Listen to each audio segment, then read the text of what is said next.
नमस्कार, जय Hind, Ram Ram, good morning आप सभी लोगों को। मैं आलोक आप सभी लोगों का एग्जाम स्फीयर में बहुत सारा स्वागत करता हूं और उम्मीद करता हूं मेरे दोस्त आप सभी लोग बहुत बढ़िया से होंगे। और आज हम करंट अफेयर अपना बहुत ही शानदार तरीके से निपटाएंगे। कुछ आप लोगों के लिए नया मैंने ऐड किया है जिससे आपको न्यूज़ को सेग्रीगेट करने में बहुत ही ज़्यादा आसानी यहाँ पर होने वाली है। तो शुरू करेंगे अपने सेशन को। जो भी लोग नए हैं वो एक बार सब्सक्राइब कर लेंगे और एक बार धमाकेदार तरीके से मेरे साथ आगे बढ़ेंगे अपने कल के रिवीजन पे। तो हमने पढ़ा था कि इंडिया ब्राजील साउथ अफ्रीका जो मरीन एक्सरसाइज है उसका आयोजन कहाँ पर हुआ। तो साउथ अफ्रीका के साइमन टाउन में इसका आयोजन किया गया। T20 क्रिकेट में 2000 रन सबसे तेज सबसे कम उम्र में बनाने वाली खिलाड़ी कौन बनी है। तो वो बनी है शेफाली वर्मा। इन्होंने 20 साल 255 दिन में इस रिकॉर्ड को कंप्लीट किया। उसके बाद आपसे एक और चीजें मैंने डिस्कस की थी कि एशियाई टेबल टेनिस चैंपियनशिप में पहली बार महिला टीम ने कोई पदक जीता है और वो कौन सा पदक है, वो है कांस्य पदक। उसके बाद विश्व टेस्ट चैंपियनशिप, ये टेस्ट है टेनिस नहीं है, विश्व टेस्ट चैंपियनशिप में 5000 रन पूरा करने वाले कौन से बल्लेबाज बने हैं। तो वो बने हैं जो रूट। इन्होंने WTC जो वर्ल्ड टेस्ट चैंपियनशिप है इसमें 5000 रन बनाने वाले बल्लेबाज बन गए हैं। उसके बाद पूछा गया था आपसे कि 2024 में सिविल सेवाओं में उत्कृष्ट योगदान के लिए सशस्त्र बलों की किस महिला अधिकारी को सम्मानित किया गया था। कविता सहाय को सम्मानित किया गया। इनको हाल ही में DGMS के पद पर नियुक्त किया गया। कहां पर? नौसेना में, यानी कि भारतीय जल सेना में इनको नियुक्त किया गया। क्लियर। आगे है कि एशिया की सबसे बड़ी वेदर दूरबीन जो है वो कहां पर स्थापित की गई। तो वो भाई साहब स्थापित की गई आपके लद्दाख में, है ना। तो ये सारे क्या थे, आपके रिवीजन थे। बढ़ेंगे आज के करंट अफेयर पे और सबसे पहले हम डिस्कस करेंगे आज के इंटरनेशनल करंट अफेयर के बारे में। तो आपसे पूछा गया है कि ऑस्ट्रेलिया के assistant minister of immigration Matt Thistlethwaite, इन्होंने भारतीयों के लिए एक वीजा जो है वो जारी किया है जिसमें 18 से 30 वर्ष के आयु के जो युवा हैं वो ऑस्ट्रेलिया में काम कर सकते हैं और पढ़ाई कर सकते हैं। ये कौन सा वीजा है? तो ये वीजा है दोस्त वर्किंग हॉलीडे मेकर वीजा। कौन सा है? Working holiday maker visa. इसको इन्होंने यहाँ पर इंट्रोड्यूस किया है भारतीयों के लिए। तो अब इसका यूज करके क्या कर सकते हैं, जो 18 से 30 वर्ष के भारतीय हैं ये ऑस्ट्रेलिया में जाकर पढ़ाई कर सकते हैं और क्या कर सकते हैं, कल्चरल स्टडी कर सकते हैं और क्या कर सकते हैं, तो कुछ काम धंधा छोटा मोटा अपना कर सकते हैं। और इसको लॉन्च कर दिया गया है किसके द्वारा? ऑस्ट्रेलिया के असिस्टेंट मिनिस्टर ऑफ इमिग्रेशन, इनका नाम क्या है? मैट थिसल थवेट, इन्होंने इसको लॉन्च किया है। तो इसको आप याद कर लीजिएगा। इसकी वैलिडिटी कब तक होगी वीजा की? तो इस वीजा की वैलिडिटी 12 महीने की होने वाली है। कितनी? 12 महीने की वैलिडिटी इसकी रहेगी। ठीक है। आगे क्या है कि ग्लोबल SWF द्वारा किस शहर को सॉवरेन वेल्थ फंड के अनुसार विश्व का सबसे अमीर शहर जो है वो घोषित किया गया है। तो ये घोषित किया गया है दोस्त अबू धाबी को। किसको? अबू धाबी को। हबीबी कम टू दुबई वाला जो होता है वही है, सेम टू सेम। तो यहाँ पर अबू धाबी को क्या घोषित किया गया? विश्व का सबसे अमीर शहर। ठीक। तो ये आप सबको पता है कि एक गल्फ कंट्री है और यहाँ पर जो क्रूड ऑयल है यानी कि जो कच्चा तेल है उसका उत्पादन बहुत ही अधिक मात्रा में होता है। तो पेट्रोलियम और पर्यटन, ये दो ही जो है ये गल्फ कंट्रीज के आय के साधन होते हैं। क्लियर। तो अबू धाबी को सॉवरेन वेल्थ फंड के मामले में दुनिया का सबसे अमीर देश जो है वो घोषित किया गया है। इसके बाद अगर आप बात करें तो इसके बाद है दोस्त स्थान ओस्लो का। ठीक है, किसका? ओस्लो का। उसके बाद बीजिंग का, फिर सिंगापुर, रियाद और हांगकांग, इनका यहाँ पर ये टॉप 5 में आ जाते हैं। क्लियर। तो आपको याद रखना है सबसे पहले कौन सा? सबसे पहले नंबर पर है अबू धाबी। किसकी राजधानी है? UAE संयुक्त अरब अमीरात की। क्लियर, सभी चीजें आपको यहाँ पर समझ में आ गई होंगी। चलो आगे वाले टॉपिक पर चलते हैं। आपसे पूछा गया कि एस जयशंकर 9 साल में पाकिस्तान जाने वाले पहले भारतीय नेता बने। अब इनके पहले 2015 में किसके द्वारा भारतीय किस भारतीय नेता के द्वारा पाकिस्तान का दौरा किया गया था? तो दोस्त आप सबको पता है कि प्रधानमंत्री जो मोदी जी हैं, ये सडनली एक विजिट पर चले गए थे। कहाँ? सडनली एक विजिट पर 2015 में कहा चले गए थे? पाकिस्तान चले गए थे। तो सही जवाब क्या हो जाएगा? नरेंद्र मोदी। अगर बात करें किसी मंत्री की, तो 2014 में 2014 में कौन गया था? जो तत्कालीन विदेश मंत्री थी, जिनका नाम क्या था? सुषमा स्वराज। क्या नाम था इनका? सुषमा स्वराज दोस्त नाम था। ये पाकिस्तान गई थी और उसके बाद से कोई भी मंत्री किसी भी समिट वगैरह में भाग लेने के लिए पाकिस्तान नहीं गया। तो यहाँ पर एससीओ जो समिट है, एससीओ समिट में भाग लेने के लिए, जिसको हम संघाई सहयोग संगठन के नाम से जानते हैं, तो इसमें भाग लेने के लिए भारत के विदेश मंत्री एस जयशंकर कहां पहुंचे थे? इस्लामाबाद पहुंचे थे। हालांकि ये विजिट जो थी ये 24 घंटे से कम की थी। सिर्फ और सिर्फ ये एससीओ समिट के लिए गए थे। इन्होंने साफ बोला था कि हम दोनों देशों के जो रिश्ते हैं आपसी, उस पर कोई भी चर्चा नहीं करेंगे। क्लियर, तो ये चीज इस शर्त के साथ ये गए थे पाकिस्तान। और अगर आप देखे होंगे सोशल मीडिया पे, तो काफी टसन में थे जयशंकर जी। काला चश्मा जजदा वाला एकदम लुक था। ठीक, तो 9 साल में पहली बार कोई जो मंत्री हैं वो पाकिस्तान गए। और इसके पहले कौन गया था? इसके पहले नरेंद्र मोदी पाकिस्तान दौरे पर एक सरप्राइज विजिट में पहुंच गए थे।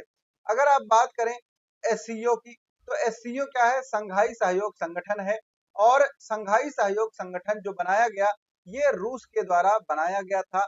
रूस के द्वारा कब बनाया गया था? 1996 में इसका गठन किया गया था। इसकी घोषणा कहां पर की गई थी? तो इसकी घोषणा की गई थी चीन के संघाई में। और इसीलिए इसको हम संघाई सहयोग संगठन या फिर संघाई 5 के नाम से बोलते हैं, क्योंकि जब ये स्टार्ट हुआ तो इसमें 5 देश थे, जिनमें कौन कौन थे? रूस था, चीन था, कजाकिस्तान, किर्गिस्तान और तजाकिस्तान ये शामिल थे। ठीक है, बाद में 2017 में इसमें 2 देश और शामिल होते हैं, पाकिस्तान और इंडिया। ठीक है, तो 2017 में पाकिस्तान और भारत भी इसमें शामिल हो जाते हैं। चलो दोस्त, अब आएंगे अपनी राष्ट्रीय करंट अफेयर या फिर नेशनल करंट अफेयर पर, जो आपके सामने है। आपसे पूछा गया कि भारतीय नौसेना के लिए निर्मित बहुउद्देशीय पोत परियोजना के पहले जहाज जो है, पहली पोत जो है, इसका नामकरण किस नाम से हुआ है? क्या नाम रखा गया है इसका? तो सभी लोग एक बार जोर से बोलेंगे समर्थक, क्योंकि इसका नाम ही क्या है? समर्थक रखा गया है। क्यों? क्योंकि इस जहाज के अंतर्गत 2 जहाजों का निर्माण होना है। ठीक है, और ये कौन सी है? ये पहली जहाज है जिसको अभी लॉन्च कर दिया गया। क्लियर, तो यहाँ पर आप देखेंगे तो ये समर्थक लिखा हुआ है। तो समर्थक का जलावतरण हुआ। इसको बनाया किसने है? तो लॉर्सन एंड टूब्रो, आपने पढ़ा होगा, L&T शिपयार्ड द्वारा ये निर्मित किया गया है। ये एक क्या है? बहुउद्देशीय पोत परियोजना है, जिसमें ये पहली पोत है। टोटल बनना कितना है? 2। ठीक है, तो ये आप याद रखेंगे। इस जहाज का शुभारंभ या फिर जलावतरण अगर आप बात करें, तो श्रीमती शशि त्रिपाठी के द्वारा किया गया। ठीक, उसके बाद इसकी अध्यक्षता किसने की? जो मतलब ये प्रोग्राम था, तो एडमिरल दिनेश जी ने की, दिनेश त्रिपाठी, इन्होंने इसकी अध्यक्षता की। और जहाज का जो नाम है वो क्या रखा गया है? समर्थक रखा गया है। तो जो जो राउंड वाले सर्कल है दोस्त, उसको आप नोट डाउन कीजिएगा। और आपका टेलीग्राम का लिंक दिया हुआ है, वहां पे आपको एक पेज में पूरा करंट अफेयर मिल जाता है, वो आप डाउनलोड, तो वहां पर आप जो मतलब कि क्या है, टेलीग्राम से जुड़ जाइएगा। ठीक, तो आपके लिए बहुत ही ज्यादा आसानी हो जाएगी। उसके बाद एक है कि हाल ही में एक पीएसयू जो है, पब्लिक सेक्टर यूनिट जो होती है, उनको क्या किया गया? 14वीं महारत्न कंपनी एक बनी। और पूछा गया है आपसे उस कंपनी का नाम क्या है? तो हाल ही में महारत्न का दर्जा प्राप्त करने वाली 14वीं भारतीय पीएसयू का नाम क्या है? तो जो आपका HAL है, हिंदुस्तान एरोनॉटिक्स लिमिटेड, जो आपको पता होगा तेजस एक विमान आपने सुना होगा। क्या? तेजस। ये क्या है, एक LCA है, लाइट कॉम्बैट एयरक्राफ्ट है। तो इसको डिजाइन करने में और इसको निर्मित करने में HAL ने क्या है, बहुत ही बड़ी भूमिका निभाई है। तो HAL को 14वीं भारतीय महारत्न कंपनी के रूप में दर्जा दिया गया है। ठीक, तो अब ये क्या हो जाएगी, एक महारत्न कंपनी हो जाएगी। और कौन से नंबर की हो जाएगी, 14वीं हो जाएगी। इसको मंजूरी किसने दी है, तो इसको मंजूरी दी है वित्त मंत्री निर्मला सीतारमण ने। ठीक है, किसने, वित्त मंत्री निर्मला सीतारमण ने। अगर भारत के 14 जो कंपनियां हैं इनकी बात करें तो इसमें कौन कौन है, NTPC है, ONGC है, सेल है, भेल है, IOCL है, HPCL है, CIL है, गेल है, BPCL है, उसके बाद पावर ग्रिड कॉरपोरेशन है, उसके बाद PFC है, REC है, ऑयल इंडिया लिमिटेड है और HAL है। तो ये 14 जो कंपनियां हैं ये कौन सी हैं, ये महारत्न कंपनी है। कौन सी दोस्त, महारत्न कंपनी है। तो आपसे ये पूछा भी जा सकता है कि कौन सी कंपनी महारत्न है और कौन सी नहीं है। आपको पता है कि महारत्न, नवरत्न ऐसे करके PSUs को बांटा गया है, इनके रेवेन्यू के आधार पर इनको ऐसे डिवाइड किया जाता है। ठीक है, चलिए इसके बाद आपसे पूछा गया कि एक विदेश मंत्री जो एस जयशंकर हैं इनके द्वारा एक ई माइग्रेट और एक ये मतलब ई माइग्रेट के नाम से एक वेब पोर्टल और एक एप्लीकेशन लॉन्च किया गया। आपसे पूछा गया है कि इसका एम क्या है, उद्देश्य क्या है। तो इसका उद्देश्य जो है ये है भारतीय प्रवासियों के लिए क्या है, सुरक्षित और कानूनी गतिशीलता को बढ़ावा देना। ठीक है, क्या है, जो भारत में प्रवासी आते हैं उनके लिए जो वातावरण हो वो सुरक्षित रहे, उनको कोई दिक्कत हो तो डायरेक्ट उनकी पहुंच वहां तक हो सके, इसके लिए इसको लॉन्च किया गया। किसने लॉन्च किया, तो आप इस चेहरे को बहुत अच्छे से पहचानते हैं। ये कौन है, विदेश मंत्री हैं हमारे एस जयशंकर जी, इन्होंने ही इसको लॉन्च किया। ठीक है, ये क्या है, एक ई माइग्रेट वर्जन इसका 2.0 वेब पोर्टल और मोबाइल एप्लीकेशन लॉन्च किया गया। इसमें 2,81,000 विदेशी जो है वो रजिस्टर्ड हैं। ये क्या करता है, ये जो हमारा 2030 का एजेंडा है सतत विकास के लक्ष्यों को प्राप्त करने का, उसमें जो SDG गोल 10 है उसको पूरा करने में मदद करता है। क्लियर, ठीक है, चलिए तो ये भी आपका यहाँ पर कंप्लीट होता है। इसके बाद आएंगे इंपॉर्टेंट इंडेक्स और रिपोर्ट पे। तो सभी इंडेक्स और रिपोर्ट को यहाँ पर देखेंगे। आपसे पूछा गया है कि 2024 में वैश्विक भूख सूचकांक या फिर वैश्विक भूखमरी सूचकांक या फिर ग्लोबल हंगर इंडेक्स में भारत किस स्थान पर है। तो दोस्त इस बार जो ग्लोबल हंगर इंडेक्स है उसमें भारत की जो स्थिति है उसमें काफी सुधार हुआ है और भारत 105वें स्थान पर पहुंचा है। क्लियर, तो भारत 127 देशों में 105वें स्थान पर पहुंच गया है। पहले पिछले साल क्या था, ये 111वें नंबर पर था। ठीक, और उसके भी पहले अगर बात करें तो 107वें नंबर पर था। ठीक है, तो अगर आप बात करें 2024, 2023 और 2022 की, तो अभी हम कहां पर हैं, 105 पर हैं। इसके पहले क्या थे, हम 111 पर थे। इसके पहले हम कहा थे, 107 पे थे। तो अभी 2024 की जो स्थिति है वो हमारी फॉर बेटर है, काफी अच्छी है। लेकिन अभी भी जो आपका हमारा जो ग्लोबल हंगर स्कोर है वो कितना है, वो है 27.3। और 27.3 जो होता है ये किस श्रेणी में आता है, ये गंभीर की श्रेणी में आता है। ठीक है, किसमें, गंभीर की श्रेणी में आता है। तो अभी हमारा जो ग्लोबल हंगर स्कोर है वो किसमें है, वो गंभीर स्थिति में है, लेकिन स्थिति में सुधार हुआ है। क्लियर, अगर आप बात करें अपने पड़ोसी देशों की, तो नेपाल का ग्लोबल हंगर इंडेक्स में कौन सा स्थान है, 68। श्रीलंका का है 56, बांग्लादेश का है 84, और अगर आप बात करें पाकिस्तान के तो पाकिस्तान का है 109। वहीं अगर चाइना, UAE और कुवैत जैसे देशों की बात करें तो 22 देश जो हैं वो पहले नंबर पर हैं, यानी कि उनका स्कोर 9.9 या फिर इससे कम बना हुआ है। ठीक है, तो ये क्या है, ग्लोबल हंगर इंडेक्स। अगर आप इसमें देखें तो इसको कंसर्न वर्ल्ड वाइड और वर्ल्ड हंगर हेल्प नामक एक यूरोपियन क्या है, NGO है। ठीक है, ये क्या करता है, इसको जारी करता है। ठीक है, तो जारीकर्ता का नाम आप हमेशा याद रखेंगे। अब इसमें क्या होता है, 3 डायमेंशंस जो है वो यूज किए जाते हैं। 3 डायमेंशन में क्या हो जाता है कि अंडर रिचमेंट, चाइल्ड मोटिलिटी और चाइल्ड अंडर न्यूट्रिशन। ठीक है, ये सारी चीजें आती हैं।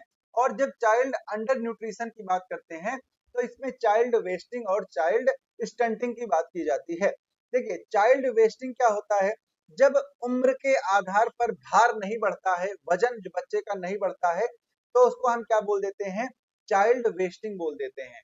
ठीक, और अगर उम्र के हिसाब से उसकी हाइट नहीं बढ़ रही है तो हम उसको क्या बोलते हैं, चाइल्ड स्टंटिंग बोलते हैं। क्लियर। तो अब आएंगे हम अपने स्पोर्ट्स वाले सेक्शन पर। स्पोर्ट्स में आपसे पूछा गया है कि सितंबर 2024 के लिए ICC player of the month का अवार्ड किसको दिया गया मेंस कैटेगरी में। तो टेमी ब्यूमोंट को किसमें दिया गया है, महिला वर्ग में। ठीक है, किसमें, महिला वर्ग में। और कामिंडू बेंडिस, इनको किसमें दिया गया है, इनको दिया गया है मेल कैटेगरी में। मेल कैटेगरी में ICC player of the month का अवार्ड इनको प्रदान किया गया है।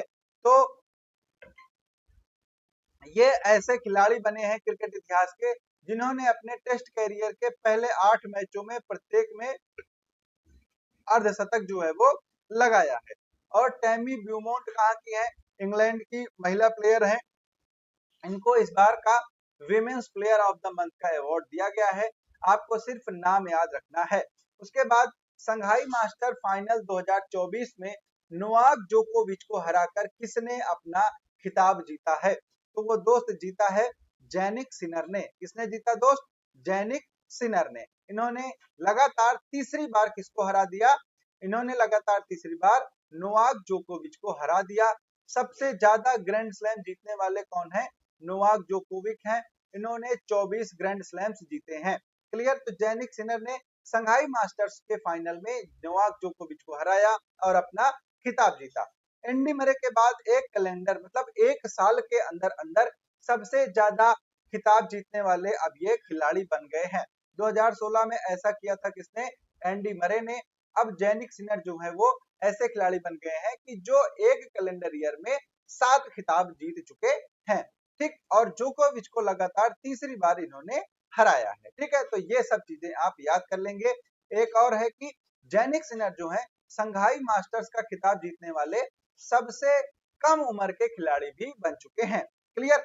चलिए आगे चलते हैं, अपॉइंटमेंट्स की तरफ नजर डालेंगे। अपॉइंटमेंट्स कौन कौन से हुए हैं आज की डेट में, कल की डेट में। तो आईपीएल 2025 के लिए मुंबई इंडियंस का मुख्य कोच किसको नियुक्त किया गया, तो वो दोस्त नियुक्त किया गया है किसको, महिला जयवर्धने को। श्रीलंका के ये खिलाड़ी हैं, ये मुंबई इंडियंस का ट्वीट है। इन्होंने महिला जयवर्धने को एज ए हेड कोच नियुक्त किया गया है। ये पहले भी मुंबई इंडियंस के हेड कोच रह चुके हैं। कब से कब तक, तो 2017 से 2022 तक। आप सबको पता है कि जो इस बार का आईपीएल हुआ था इसमें बहुत ही दयनीय स्थिति में थी मुंबई इंडियंस। पूरी जो पदक तालिका सॉरी जो पॉइंट्स टेबल होता है उसमें लास्ट नंबर पर थी। तो अब इन्होंने महिला जयवर्धने को फिर से क्या किया है, फिर से अपना कोच जो है वो नियुक्त किया है। क्लियर। आइए आगे चलेंगे। तेलंगाना सरकार के द्वारा किस भारतीय गेंदबाज को डीएसपी के पद पर नियुक्त किया गया, तो यहाँ पर नियुक्त किया गया वो मोहम्मद सिराज को। मोहम्मद सिराज को नियुक्त कर दिया गया है डीएसपी के पद पर। कहां पर, तेलंगाना पर। ठीक है, क्योंकि ये क्या है, ये तेलंगाना के ही खिलाड़ी हैं। भारतीय क्रिकेट टीम में ये एज ए फास्ट बॉलर जो है वो क्या करते हैं, बॉलिंग करते हैं। ठीक, इसके पहले तेलंगाना की ही निखत जरीन को क्या किया गया था, डीएसपी के पद पर नियुक्त किया गया था। और ये 2 बार की वर्ल्ड चैंपियन है। ये किससे संबंधित है, तो निखत जरीन जो है ये बॉक्सिंग से संबंधित है। अगर आप देखें तो कौन कौन से प्रमुख खिलाड़ी हैं, तो हरियाणा के जोगिंदर शर्मा है, ये डीएसपी के पद पर हैं। हिमा दास है असम की और लवलीना बोरगोहेन है, ये दोनों असम की हैं। और अभी क्या है, इनको डीएसपी के पद पर नियुक्त किया गया है। उसके बाद निखत जरीन और मोहम्मद सिराज, ये दोनों लोग भी हैं और इन दोनों को भी तेलंगाना के हैं और तेलंगाना सरकार ने इनको डीएसपी के पद पर नियुक्त किया है। ठीक है, चलिए आगे चलेंगे। फिर पूछा गया आपसे कि दिया मिर्जा को किस फिल्म फेस्टिवल के लिए जूरी सदस्य के रूप में, जूरी मतलब क्या होता है, जो जजों की कमेटी होती है, जो पीठ होती है, बेंच होती है, तो किस फिल्म फेस्टिवल के लिए इनको यहाँ पर नियुक्त किया गया है? तो इनको नियुक्त किया गया है all living things environmental film festival. ठीक है, इसमें all living things environmental film festival में इनको जूरी के पद पर नियुक्त किया गया है। ये आयोजन कब से कब तक होगा? तो ये आयोजन होगा 22 नवंबर से 8 दिसंबर तक। कब से कब तक? 22 नवंबर से 8 दिसंबर तक इसका आयोजन किया जाएगा। इनको इसमें जूरी बनाया गया है, मतलब ये जजों की जो पीठ बैठेगी उसमें ये शामिल होंगी। क्लियर? इसमें कुल 72 फिल्में जो है वो प्रदर्शित की जाएंगी, जिनमें 38 फिल्में क्या होंगी? भारत में दिखाई जाएंगी। क्लियर? तो ये इंपॉर्टेंट नहीं है, जो इंपॉर्टेंट था वो मैंने आपसे डिस्कस कर दिया है। चलिए आगे चलेंगे। भारतीय तटरक्षक बल के नए कोस्ट गार्ड यानी कि महानिदेशक के रूप में किसको नियुक्त किया गया है? ठीक है, मतलब इंडियन कोस्ट गार्ड का नया डीजी कौन बना है? सिंपल सा ये पूछा जा रहा है। तो ये बने हैं एस परमेश। ठीक है, कौन बना है? एस परमेश जो है ये नए डीजी बने हैं। किसके? ये बने हैं इंडियन कोस्ट गार्ड भारतीय तटरक्षक बल के। क्लियर? तो इनको महानिदेशक के रूप में नियुक्त कर दिया गया है। इसके पहले कौन था? राकेश पाल थे। इनका अचानक निधन हो गया था, कार्डियक अरेस्ट से इनका हार्ट अटैक हो गया था, और तब से ये पद जो है वो रिक्त था। अब इस पर कौन आया है? एस परमेश जो है ये आए हैं। इनको राष्ट्रीय तटरक्षक पदक से सम्मानित भी किया जा चुका है। क्लियर? चलिए आगे बढ़ेंगे मेरे दोस्त, बढ़िया तरीके से आगे आएंगे हम अवार्ड्स और ऑनर्स पे, पुरस्कार और सम्मान पे। ठीक है, तो आपसे पूछा गया क्वेश्चन आपके सामने है कि इसरो प्रमुख डॉक्टर एस सोमनाथ को चंद्रयान 3 की सफलता के लिए किस प्रतिष्ठित पुरस्कार से सम्मानित किया गया? तो यहाँ पर करेक्ट आंसर आपका हो जाएगा विश्व अंतरिक्ष पुरस्कार, IAF इंडियन एस्ट्रोनॉमी अवार्ड से इनको सम्मानित किया गया। अब यहाँ पर इंपॉर्टेंट ये है कि चंद्रयान 3 के बारे में क्या क्या आप जानते हैं, वो आप क्या करेंगे? कमेंट सेक्शन में मुझको लिखकर बताएंगे। मैं आपका वेट करूंगा कमेंट सेक्शन में। अब आइए न्यूज को कवर करते हैं। तो इनको अंतरराष्ट्रीय अंतरिक्ष यात्री महासंघ के द्वारा विश्व अंतरिक्ष पुरस्कार से सम्मानित किया गया। ये कहां पर आयोजित हुआ? तो इटली के मिलान में आयोजित हुआ था। जब भारत ने चंद्रयान 3 लॉन्च किया था और उसके बाद जब चंद्रयान 3 चंद्रमा के दक्षिणी सतह पर साउथ पोल पर लैंड किया, तब ऐसा करने वाला भारत विश्व का पहला देश बना था जिसने चंद्रमा के दक्षिणी ध्रुव पर सफल लैंडिंग की थी। और उसको हम जानते हैं किस नाम से? उसको हम जानते हैं शिव शक्ति पॉइंट के नाम से। क्लियर? तो उस जगह को हम क्या कहते हैं? शिव शक्ति पॉइंट कहते हैं। इसमें एक प्रज्ञान जो है वो लैंडर था, और एक रोवर था जिसका नाम था, आप लोग कमेंट करके बताएं, मेरे मिस हो गया। ठीक भाई, तो प्रज्ञान और एक और था, अब एग्जैक्ट नहीं याद आ रहा है। ठीक है, तो एक लैंडर था और एक रोवर था। तो हालांकि अभी क्या है, ये इनएक्टिव हो चुके हैं। ठीक, लेकिन क्या किए इन्होंने? वहां पर बहुत सारी चीजों की खोज की, जैसे चंद्रयान फर्स्ट जो था उसने चंद्रमा की सतह पर पानी की खोज की थी। अभी जो चंद्रयान 3 है, क्योंकि चंद्रयान 2 जो था वो हमारा लैंड ही नहीं हो पाया था, तो चंद्रयान 3 ने क्या किया? ऑक्सीजन की खोज की है, फास्फोरस की खोज की है, और जो वहां पर खनिज तत्व हैं उनकी खोज की है। और हाल ही में कैबिनेट के द्वारा चंद्रयान 4 और चंद्रयान 5 इन दोनों के मिशन को मंजूरी मिल गई है। अब इसमें क्या है? इसमें प्रोग्राम ये किया जा रहा है, कार्यक्रम ये है कि हम चंद्रमा की सतह से कुछ मिट्टी जो है वो पृथ्वी पर लाएंगे और उनका अध्ययन करेंगे। क्लियर? तो ये सारी चीजें यहाँ पर हैं। फिर उसके बाद 5वें राष्ट्रीय जल पुरस्कार 2023 के लिए किस राज्य को प्रथम राज्य का पुरस्कार दिया गया? तो वो दिया गया दोस्त उड़ीसा को। पहले नंबर पर उड़ीसा है, दूसरे नंबर पर कौन है? उत्तर प्रदेश हो जाता है। तो पहले नंबर पर कौन आ जाएगा? उड़ीसा। दूसरे नंबर पर कौन आ जाएगा? उत्तर प्रदेश। तो 5वां जो राष्ट्रीय जल पुरस्कार है उसको केंद्रीय जल शक्ति मंत्री CR पाटिल के द्वारा दिल्ली के श्रम शक्ति भवन में क्या किया गया? घोषित किया गया। इसको प्रदान कौन करेगा? इसको राष्ट्रपति द्वारा क्या है प्रदान किया जाएगा। इसमें पहला राज्य अगर आप देखें तो पहला राज्य उड़ीसा है, दूसरा उत्तर प्रदेश है, ठीक है, और गुजरात और पुदुचेरी को संयुक्त रूप से तीसरा यहाँ पर स्टेट दिया गया, तीसरा अवार्ड दिया गया। अब ये आप क्या करेंगे, अभी आप सिर्फ और सिर्फ क्या करेंगे, इसको याद कर लेंगे, ठीक है, क्लियर। आप किसको याद करेंगे, पहला राज्य क्या है दोस्त उड़ीसा, दूसरा कौन सा है दोस्त यूपी, तीसरा कौन सा है दोस्त गुजरात और पुदुचेरी को संयुक्त रूप से। संस्करण कौन सा है राष्ट्रीय जल पुरस्कारों का, पांचवा है, किस साल के लिए दिया गया है, 2023 के लिए दिया गया है। चलिए ठीक है, क्लियर। चलिए अब आएंगे स्टेट वाइज करंट अफेयर्स पर। स्टेट वाइज करंट अफेयर में आप अगर देखें तो यहाँ पर रतन टाटा के सम्मान में किस यूनिवर्सिटी का नाम बदला गया, ठीक है, महाराष्ट्र सरकार ने किस विश्वविद्यालय का नाम बदलकर रतन टाटा महाराष्ट्र राज्य स्किल यूनिवर्सिटी कर दिया है। तो इसको किया है महाराष्ट्र स्टेट स्किल यूनिवर्सिटी जो थी, इसका नाम बदलकर अब कर दिया गया रतन टाटा महाराष्ट्र राज्य स्किल यूनिवर्सिटी, ठीक है। तो इसका नाम जो है दोस्त वो बदल दिया गया क्योंकि 9 अक्टूबर को भारत के जाने माने उद्योगपति रतन टाटा जी का निधन हो गया था, ठीक है। तो इसीलिए ये चीज यहाँ पर की गई है, उनके सम्मान में इसका नाम बदला गया है। अगर आप बात करें तो ये महाराष्ट्र की पहली स्टेट स्किल यूनिवर्सिटी है और इसकी स्थापना 2017 में की गई थी, क्लियर। उसके बाद आपसे पूछा गया है कि तेलंगाना किस उद्देश्य से एक व्यापक घरेलू जाति सर्वेक्षण करने वाला तीसरा राज्य बना। तो ये चुनाव सुधार, कर सुधार, लक्षित संसाधन वितरण सुनिश्चित करना और बेरोजगारी को कम करना। तो है तो ये चुनावी मुद्दा, चुनावी एजेंडा हो जाता है, लेकिन अगर आप तथ्यों की बात करें तो ये संसाधनों के एक लक्षित वितरण को सुनिश्चित करने के लिए क्या किया जाता है, जातिगत सर्वेक्षण यहाँ पर किया जाता है, क्लियर। तो अभी सबसे पहले कौन कौन कर चुके हैं, तो इसके पहले भाई साहब कर चुका है कौन, इसके पहले कर चुके हैं बिहार और आंध्र प्रदेश, ठीक है। कौन कौन कर चुका है, बिहार और आंध्र प्रदेश जातिगत सर्वेक्षण जो है वो कर चुके हैं।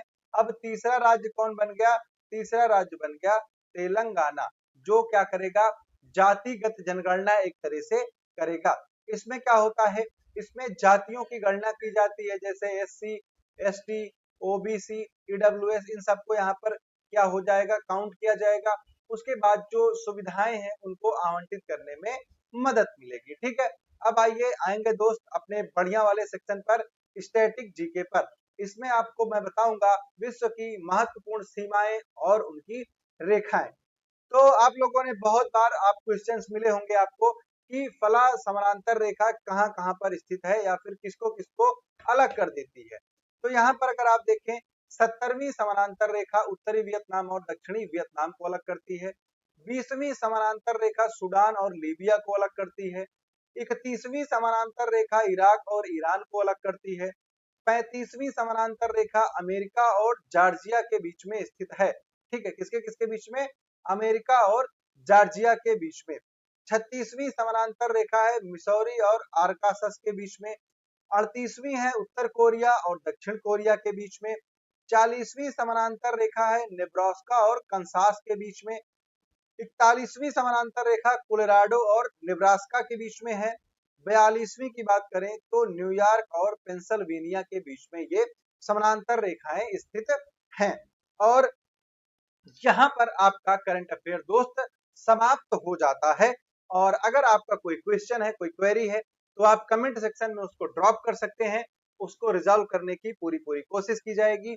और अगर आप चैनल पे नए हैं और यहाँ तक अगर आपने वीडियो को देख लिया है तो सब्सक्राइब करना मत भूलना मेरे दोस्त। मिलते हैं आप सभी लोगों से 17 अक्टूबर के करंट अफेयर के सेशन में। तब तक के लिए आप सभी लोगों को प्यार भरा नमस्कार। जय हिंद, जय भारत।